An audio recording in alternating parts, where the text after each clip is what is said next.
Did you know what a subconjunctival hemorrhage was before Game 2 of the Golden Knights Canadian series? If you did, I'd probably call you a liar, but there's probably a good chance you might be in the know, so I'm not going to call you a liar. But whether you're in the know or whether you're just not, you are all welcome to Hockey Inside Out.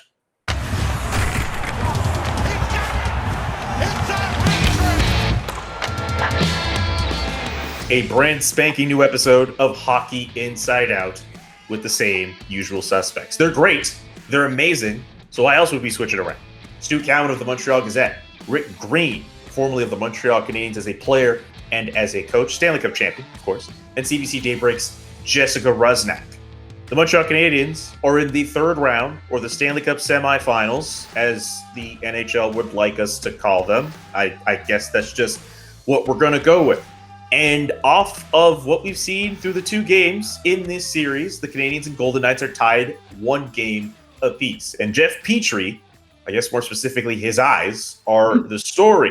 He had been sidelined off of an injury he picked up on his right hand thanks to the little camera hole in the Bell Center in the Jet series. And he comes back and his eyes are red because, as I mentioned with the very fancy medical term I used earlier, he had a subconjunctival hemorrhage in both of his eyes. If you are watching at home and you have no clue what that means, I'm just going to read the description for you. It's when one or more blood spots appear on the white of your eye. In this case, both of his eyes were red. So, yeah, not really a great time when you're dealing with a hand injury and that. But, hey, at least he was an impact player in Game 2, getting himself some shots on goal and an assist on the Tyler Toffoli goal. How big was Jeff Petri's return to the lineup, and what did you all think of his eyes? So I'm wearing red today in honor of Jeff Petri's eyes. No way. Yes, I am. But I just have to say, every single time we talk about his eyes, my eyes water because I cannot imagine how, even though it's not painful, it's just so uncomfortable to look at. And I can't imagine what it's like. It's been over a week that he's been looking like that. Of course, it was a surprise to us. But then when the players were available, they were like, yeah, we're used to it. We've been seeing Jeff for over a week. His wife, Julie, even put on Instagram that it's actually much better than it's been before. So I can't imagine what it was like. But it was huge having Jeff Petri back in the lineup. He was that missing element. He made his presence shown right away. And it could not have been easy. We know that he's not at 100%, having those dislocated fingers, but it was one of those games that could be a huge momentum changer. If the Habs lost a second straight game in Vegas, coming back to Montreal, they might have completely lost the momentum, and they didn't want that to happen. Jeff Petri knew just how important this game was. He was able to step up, play in the game, and have that impact and that missing element to bring that they did not see with him out of the lineup. And I think those burning red eyes were part of an intimidation deal where he was, trying to keep the Knights off guard, and it was quite scary looking. But all that aside, what a welcome addition to get him back, and almost plays 21 minutes, and he's been the best defenseman for most of the year, and brings size, skill, speed, all the things you need to win hockey games. And he stepped in there, and like Jess said, he's not anywhere close to 100%. You can see that he was trying to protect that hand, but you got to give him full marks that he dug down deep. He stepped in there and contributed in such a positive way, and I'm quite sure that whole defensive core was happy to see him back and do what he does well, and that's bring that speed and his overall game just a huge positive to the blue line. Well, those eyes match Jessica's shirt. They also match Marc Bergevin's lucky suit. Although at game he wore 2, green, I think, in Game 2. At game 2, Bergie looked like he'd won the Masters with that green jacket he had on. But yeah, I mean, a big performance by Jeff Petri. After the game, Dominic Ducharme said that Petri wanted to play in Game 4 and was hoping to get back. Obviously, they held him back. It must have been incredibly painful with the injury to his hand. Apparently, been reports it's 2 dislocated fingers. I'm actually good friends with an emergency room doctor at the Jewish General. I texted him during the game. I said, what the heck is with Petri's eyes? And he responded with the exact same term you used at the beginning, Julian. And I had sort of said, can that be related to like pain medication going wrong? And he said, no, he's never really seen that. He said, what it can happen sometimes is from weightlifting or overexerting. And I know Jeff Petry's a big guy in the weight room, so just guessing, maybe it happened there. Who knows? As they said, his eyes have been like that for about a week. But him in the lineup takes the pressure off all the other defensemen. Him and Joel Edmondson together have been so solid as a pair all season. And I thought it was just a really courageous effort by Jeff Petry. You could tell he was trying to avoid, keep that hand away from getting hit, or at times you only use one hand on the stick. He can't shoot like he would normally shoot. But Jeff Petry, even with a bad hand, is still better than some of the other defensive options the Canadiens have. So it was a really impressive performance, and I'm sure his teammates really appreciated what he did for them. And I bet the Canadiens really missed Jeff Petry in game one against the Golden Knights, where, we know the Golden Knights won that game, but all the production, most of the production they got from that game came from their defensemen. And maybe it's because of the fact the Canadiens, they went on the 7-game winning streak. They cleared out the Winnipeg Jets. But I realized it a bit in the Toronto series, and to some points in the Winnipeg series as well. The Canadiens, yes, they're getting minutes out of their top 4 defensemen, but they're not getting a lot in terms of goals and assists. And Jeff Petry, even if he had 3 assists going into game 2, he definitely was not necessarily one of the more productive. That's not exactly the production you're expecting to get from a guy of Jeff Petry's ilk. Remember earlier in the year, we were looking at him as a dark horse for the Norris Trophy, and in the second half of the year, his game kind of fell off. The fact that Jeff Petry was able to come back into the lineup and was at least able to provide some kind of offensive spark, again, getting the assist on the Tyler Toffoli goal, just moving the puck around. The Canadiens really missed him in game 1, and I'm with you guys. It's a relief that this team was able to have him in game 2, even if he had to go through, again, I'll say it, a subconjunctival hemorrhage in both of his eyes. It's easy for you. It's there we go. It's probably one of the more, I don't want to say one of the more scarier things I've seen, but seeing that in the warm up was a little. I was kind of creeped out just a little bit. It is Vegas. It is Vegas, so this kind of stuff fits right into the crowd. So they probably loved it. Imagine what Petry's young boys thought when they saw Daddy come home with eyes like that. Yeah. That's probably what I would do if that was my dad. Anyway, the main story obviously being Jeff Petry, but his teammates also did a pretty good job securing the victory in game 2. What did the Canadiens do right in game 2 to equal the series at 1? Well, I think, we talk about the Canadian success when they score first. And, a classic example again, getting the first goal, putting their game right at Vegas, right in the first period. And they were relentless in all areas of their game. They did not give the Golden Knights much time when it came to getting to loose pucks. And right now, the Canadiens are doing such a great job in, being aggressive in a lot of areas, keeping it very simple as far as moving that puck ahead with good support and, chipping the puck from the neutral zone into the Golden Knights zone, and then they go at them. And they're battling hard, they're finishing their checks, and they're making it really difficult for Vegas to get their game going. And, who knows if they can continue to play with that up-tempo and aggressive type play in a large part of their areas. They're going to continue to have success. Yeah, as Rick said, that first goal, they're 9-1 in the playoffs when they score first. They've won 8 straight when they've scored the first goal. And the other thing is they stayed out of the penalty box.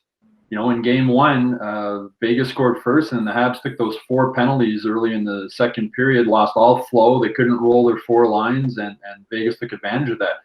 They got the first goal. They stayed out of the box. They got the second goal. They more or less stayed out of the box. They were allowed to roll all 4 lines. And when they roll all 4 lines, what did they do right? They played the same way they played the last couple of games against Toronto and all 4 games against Winnipeg. That system that Dominic Ducharme has put in place with puck support all over the ice, working as a group of 5. And it's hard to do that when you can't roll 4 lines. They were able to roll 4 lines, and it worked almost to perfection. When you get up 2-0 with Carey Price in net, the way he's playing, that's got to be demoralizing for the other team. You got to be thinking, man, we got to beat this guy 3 times now at least to win the game. And they got 2 goals in the to make it close at the end. But with the 2-goal lead and Carey Price in net, and the way this team is playing, if they can stay out of the box, they're a hard team to beat. Well, even Paul Byron mentioned that, when we have the lead and we know Carey Price is our goaltender, we feel really good about ourselves. But also the amount of shots the Montreal Canadiens were able to block, 24 shots. We saw one that Shea Weber took that looked pretty painful. Carey Price said that he appreciated it. That helped him out a lot. But just getting that lead early on, having that strong start to the first period, something they were able to do in game one, but they weren't able to capitalize on their chances, got into some penalty trouble, and any momentum they were able to gain was all of a sudden gone. And of course, with Vegas being a packed house and just seeing how loud that arena was, taking the crowd out by taking an early lead also helps kind of give you a little bit of a break and maybe sort of calm things down on your end. And that was a huge difference maker as well for the Canadiens. For so long with this team, it's been all about Carey Price, right? He basically had to carry the team by himself, and he's playing fantastic in these playoffs, but he's getting a lot of help. They're battling. You watch the puck battles the Canadiens are winning near the blue line in their own zone. They're winning a lot of them and getting the puck out. There's not a lot of time that Vegas is spending in the Canadian zone, and as you mentioned, the block shots. So this has been a real team effort. I mean, Carey Price still needs to be the guy, and no team's going to win the Stanley Cup without great goaltending.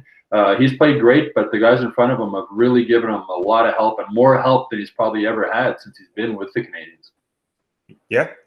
One other thing, Shea Weber, I find, has not gotten as much praise as he probably should throughout this postseason. I think he's been reliable. I think he's been solid. He blocked not just there's a shot he took off the hand early in the game. Near the end of the game in the third period, I forget where he took that other shot block off, but he made a very key shot block, I think, on an Alex Pietrangelo shot just near the end of the game, which ultimately preserved a victory for the Montreal Canadiens. So that's a guy who I just want to kind of single out here for just a brief moment and just say, hey, this guy deserves some props off of the postseason that he's been having. Not flashy. That's not his game. That's not what he's supposed to be doing. But the Canadiens can count on him. He's a reliable defenseman. That's what his game is. And he's been solid for the Montreal Canadiens through this postseason. And I have not praised him as much as he should be acknowledged to this point. He's also playing with pain. We saw in game one that he has injured. We saw him shaking his hand, and he was obviously in a lot of discomfort. And he plays a big, strong, physical game, pushing guys up against the board. So, he's really played well in these playoffs. He's been really physical. And, again, like Jeff Petry, he's playing through pain also. And, Shea Weber, I don't think there's any player in the NHL who plays through more pain than him. Go back a few seasons ago, he played 20 games on a broken foot. He always seems to have some kind of an injury, but he never complains, never whines about it, and just plays through it, and he's doing it again. And every one of those guys on the blue line are playing low-risk type of hockey. I mean, you're not seeing these guys pinching in. You're not seeing them charging up. You're seeing them play a very disciplined, simple play where it's like, let's get the puck moving forward. Let's think about defense first. Let's always be on the defensive side of the situations and make the opposition go through you to penetrate to get to the goalie. And they've done one great job at keeping everything to the outside and then, pouncing on anything that's loose and sloppy in front of the net. Not just the D, but they're getting good support by the forwards also. So right now they're clicking on a lot of good cylinders, and it's a way you win hockey games. Alexander Romanov is the subject of our next question here on Hockey Inside Out. Just before I get to that question, if you haven't already, subscribe to the show. We're trying to get this channel to 10,000 subscribers. Alexander Romanov scratched for Game 2 of the not Eastern Conference. It's weird not being able to use conference. The Stanley Cup semifinals between the Golden Knights and the Montreal Canadiens. He got to play at the end of the Winnipeg Jets series and at the beginning of this series here, but Dominic Ducharme opting to not play him before Game 2 of this here series. Were you surprised that he was scratched? I was. I thought he played well in Game 1. I thought he was a physical presence. That big hit on Pietrangelo, was eye-opening. I was surprised. I mean, John Merrill played 12 minutes and 52 seconds. Gustafsson played 11 minutes and 51 seconds. They're just spotting those guys in. Those are the two guys Marc Bergevin went and got at the trade deadline. He obviously felt the team needed them. He still believes, obviously. I don't know how much of a say he has in who's in or who's out of the lineup. I'm sure he has some. But they obviously don't trust Romanov for whatever reason, which I find surprising because he played, pretty well in the regular season. Him and Kulak together, I thought, were a good third pairing. And, I still think those two guys together, if you're only going to spot them for 11 or 12 minutes, physical presence, both of them are big guys, strong guys, can play that style of play that the top 4 guys have been playing. So I was surprised that he was scratched. But it's obvious for whatever reason the Canadiens don't trust him, and they have more trust in Merrill and Gustafsson. Merrill had a couple of giveaways last night where you're sort of going, man, really, they want this guy over Romanov? But they won, so coaches, I guess, if they won, the coaches, I guess, were right. But I'm still surprised that Romanov wasn't in the lineup. I agree. I don't know if I've been watching a different game than Dominic Ducharme, because I was really surprised, especially after the way he played against the Vegas Golden Knights in Game 1. Romanov has not done anything to make it, to be deserving of sitting out of the lineup and giving John Merrill and Gustafsson the opportunity. Now, these are 2 depth guys that you got the trade deadline for going far in the playoffs, the position that you're in now. But Romanov is supposed to be a defenseman, of the future. So why are you not giving him the opportunity now to grow his game, be in positions like this, learn from it? And if he had a horrible game, then I think we would understand. But like I said, I don't know if I'm on the wrong channel and I'm watching the Habs game in an alternate universe and Dominic Ducharme is seeing something else. But I just can't figure out the logic on how they've been using Romanov throughout this playoffs. And I've been singing Romanov's praises for, the whole year. And I really like this kid who's a character kid, plays hard. He's not a liability when he's on the ice. And what an opportunity for him to experience this whole situation here. And I'm a little surprised that, he came out of the lineup, because I think he's just going to continue to progress. And it would be different if he was not playing that well and didn't handle himself. But he handled himself really well under pressure and doesn't make a lot of mistakes, and it's defense first. And he fits into that whole mix. But obviously they wanted a little bigger body with a little bit more experience in Merrill. And, I guess in hindsight, it's looking like they made the right move. But, who knows down the stretch here, injuries could come up and, then maybe he'll get another chance to step in there. But I wouldn't be afraid personally to see this kid come in and bring what he brings to that defensive core, because he's a good one. I understand they want Gustafsson for the power play, but there's hardly any penalties in this series. Remarkably, the Vegas Golden Knights had 0 penalties in Game 2. So again, the thing with Romanov, you go back to last year, the Habs wanted to get him in the playoffs last year and were disappointed. They tried to get the NHL to change the rules around so they could. They couldn't get him in. They still brought him in the bubble so he would get the experience and be ready for this season. And, the only way you get playoff experience is to play in the games. And, he's not playing in these games.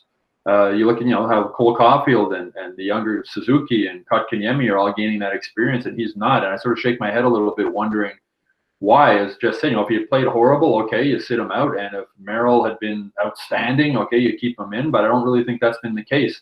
So again, I think they just don't trust him for whatever reason. And it's interesting. Go ahead. No, I was just going to say the last time the Habs were in this position back in 2014, once that series was done, Marc Bergevin said, you know what, yes, it sucks that we didn't move on to the Cup final, but a lot of our young players have gained experience of going this far in the playoffs and what it takes, and that's something you can't buy. So it seems like his philosophy has changed these years later. I don't know if necessarily his philosophy has changed. You can go off the fact that, Jesperi Kotkaniemi and Nick Suzuki and Cole Caulfield are getting that time. And sure, their places in the lineup, I guess they're a bit more essential.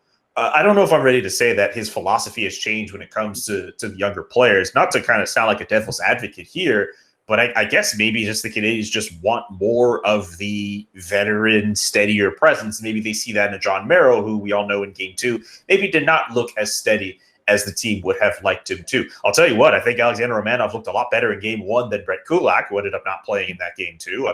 Brett Kulak on that goal that I think Matthias Janmark scored, Kulak is just playing the body and does not even have his stick on the ice and is not even stopping that puck from even being tipped. That being said, on that play, that puck, I think, took 2 deflections, and one of them, unfortunately, came off of Alexander Romanov.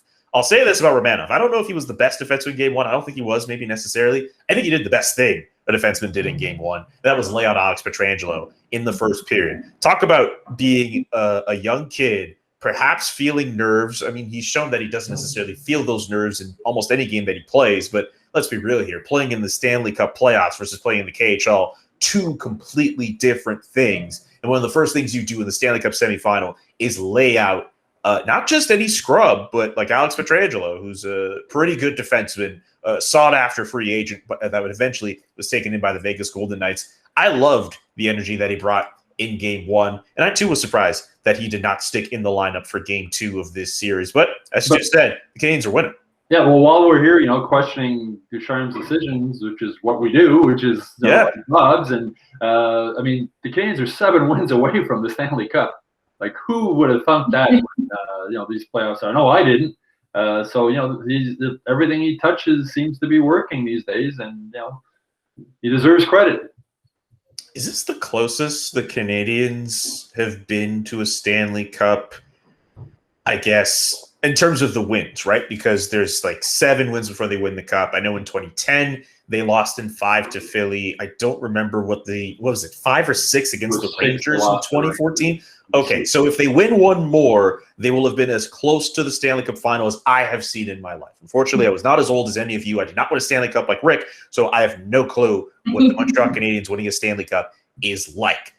Moving on to question 4, what aspects of their game do they have to improve in order for me to see a Stanley Cup Finals appearance for the Montreal Canadiens, which again would be the first in my lifetime and for a lot more passionate fans of my generation?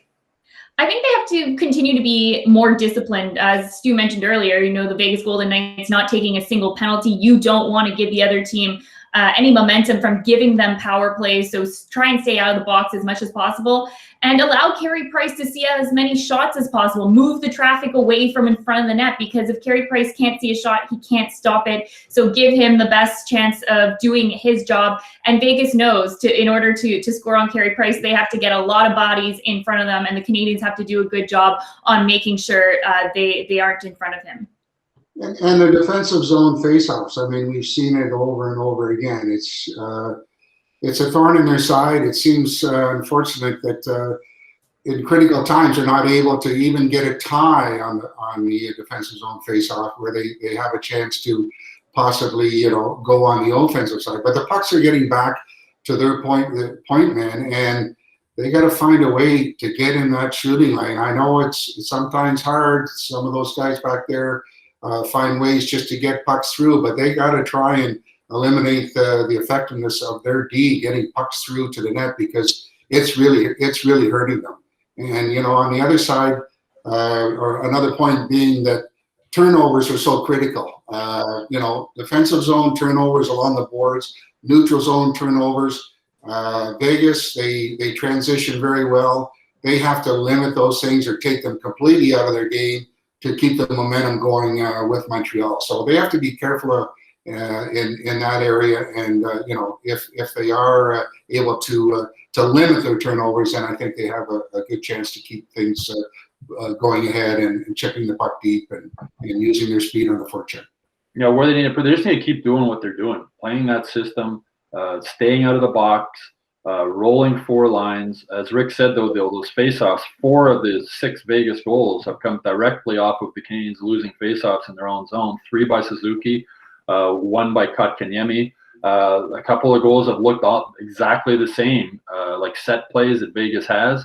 Ducharme was asked after the game about that, and he said, we know what they're doing, and we know how to respond to it. We just haven't responded correctly. So it's not like Vegas is surprising them by what they're doing. For whatever reason, the Canadiens haven't responded well. I'm sure Dominic Ducharme will be going over that with video and stressing again what to do in those situations. But basically keep doing what they're doing. Earlier, Julian, you called and praised Shea Weber, well deserved. I'm going to throw a little praise at Philip Danault, who's taken a lot of heat this season. He had 21 minutes of ice time last night, the most of any forward. He won 61% of his faceoffs. He took 28 faceoffs. He won 17 of them. For people who criticize Philip Danault, with Philip Danault, you can't just look at goals or assists. I mean, what he does, you look at the Canadiens aren't where they are in the playoffs right now without Philip Danault. He shut down Austin Matthews. He shut down the Jets' top line. Now he's shutting down the top line with Stone and Pacioretty. Stevenson's out now. Their number 1 center. Another break for the Canadiens. But they got to keep doing what they're doing. And Suzuki and Kotkaniemi need to look more at what Philip Danault is doing in the faceoff circle and not always trying to win the draw clean. just tie the guy up, go for his stick, don't even look at the puck, lift his stick, hold him, have your winger come in and help you out. But the Canadiens are really, if they stay out of the box and they play that system and the way Carey Price is playing, as I mentioned earlier, they're going to be tough to beat. And if Philip Deneau keeps playing the way he's playing, that's going to make him even tougher to beat. On the subject of defensive zone faceoffs, I believe in Game 1 and Game 2, we had a bit of a deja vu moment where a Canadiens defenseman sent the puck up ice, called for icing, defensive zone faceoff, set play by the Golden Knights, goal from a defenseman. Literally happened in Game 1, and it happened in Game 2. And if you guys probably remember who lost both of those faceoffs, it was Nick Suzuki. Nick Suzuki, if you actually look at his faceoff stats, he didn't actually have that bad of a night in the faceoff circle in Game 2, and even in particular in the defensive zone as well. It's just that particular faceoff, I mean, we've seen that already in this series, and Vegas has shown that they can capitalize on it. I know I singled that out in a column I wrote for a publication that is not this one. Well, I don't know. I get it. But still, just like I think maybe some people thought it was harsh, but let's be real here. The Vegas Golden Knights have the talent that they have, and they are capable of capitalizing on mistakes, just like the Montreal Canadiens have shown that they have. So if Nick Suzuki finds himself in that position, like Rick is right, you got to find a way to get some ties out of that. You got to find a way to win some of those faceoffs and prevent the Vegas Golden Knights from being in that position. Well, the second goal also, I mean, Suzuki lost the faceoff, but he was exhausted. He had been stuck in a long shift, and Edmondson had the puck and just made a bonehead play, icing the puck. Some people were questioning on Twitter, why didn't the Canadiens call a timeout? You're not allowed to call a timeout now after an icing in the NHL, which is a good rule change. So Suzuki was exhausted. When you're tired, you're obviously not as physically strong, and that probably played something into him losing that faceoff. And Ducharme said that after the game too. He said, the 2 goals off the faceoffs were off of icings that the Canadiens could have avoided. So that's something. Not only working on the faceoffs, I got to limit the icing calls also. Yeah, and some of those shots that are coming from the blue line are not big shots aside from Game 1. They're just ones that they drift through. 6 guys standing in front of Price and finding a way to get in that lane the best way that you can is going to, eliminate them getting pucks to the net. And I remember Denny Potvin was one of the best in the league. He had just a wrist shot he would send in about 6 inches. That a lot of time there were knuckleballs, but it created so much problem for everybody because it got through and got through with traffic. So if they can try and get those shooting lanes blocked up and force them to shoot it elsewhere, then obviously be a bonus. Jess, did you want to add anything just before we signed off here? I just think that Usher did not bring any good luck to the Vegas Golden Knights yesterday. So Usher, baby. Oh, man. That was really funny, having him at the game. I know he's promoting his residency in Vegas, but when you think about hockey, Usher's not the guy. I'm still waiting for Celine Dion to come out there and sing national anthems. That's my thing I should say. That needs to be done. Isn't it kind of cool to see hockey booming in Vegas, though? Some people criticize it. I think it's fantastic. I think it's I've been there to cover a game. It's a great atmosphere. People are falling in love with hockey there, and I think it's kind of cool. And shout out Tim Raines also for being there. And very quickly, just because Jess mentioned Carey Price, when he made that wink to Mark Stone in Game 1, I knew, dude's going to be in his zone. And I'm with you, Jess. As long as Carey Price is able to see the shots, he is going to be okay. So are the Montreal Canadiens, who at the time that you're watching this are 7 wins away from their first Stanley Cup since 1993. Who would have thought they would be in this position? I'm not sure many of us thought so, but, the Canadiens seem to be thriving off that. Thank you so much for tuning in to this week's edition of Hockey Inside Out. Subscribe to our YouTube channel. We are trying to get this channel to 10,000 subscribers. Big shout out to everyone who's been following us over the last few days and has been enjoying all of our playoff content. We really appreciate the views. We really appreciate all the subscriptions to our YouTube channel. Visit hockeyinsideout.com to check out full episodes. And if you have a question that you'd like to see us tackle in a future episode, maybe even in a bonus episode, who knows, just leave a comment in our comment section below.